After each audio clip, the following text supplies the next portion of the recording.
Allons à la découverte de l'IA.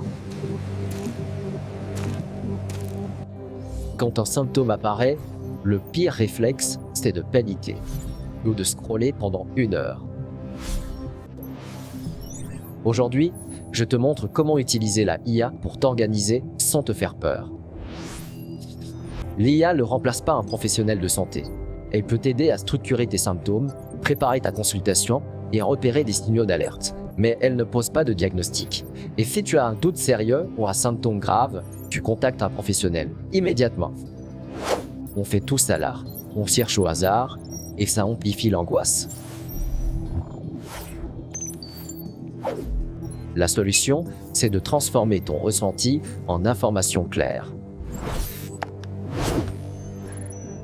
Avant de parler à l'IA, note les faits.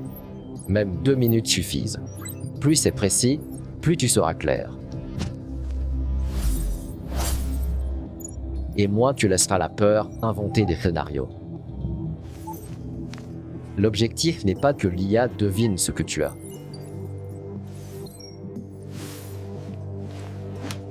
L'objectif, c'est qu'elle te fasse gagner du temps et qu'elle clarifie ce qui manque. Ces questions te sortent de « j'ai peur » et te ramènent à « voilà ce que je sais ». Et ça, c'est exactement ce qu'un médecin veut entendre.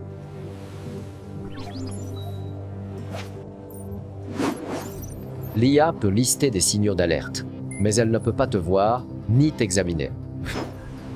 Si tu te reconnais dans un signe grave, tu ne checkes pas Internet.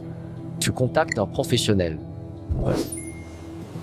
Une consultation, c'est court. Si tu arrives avec une synthèse claire, tu gagnes du temps. Tu réduis le stress et tu aides le médecin à aller plus vite au cœur du problème. Protège tes données. Donne à l'IA des faits médicaux utiles, mais pas ton identité. Tu veux une synthèse, pas un dossier nominatif. En résumé, tu notes les faits, tu demandes à l'IA de structurer, tu prépares tes questions et tu consultes quand c'est nécessaire. Je t'ai donné en description 3 modèles de prompts prêts à copier et à être utilisés.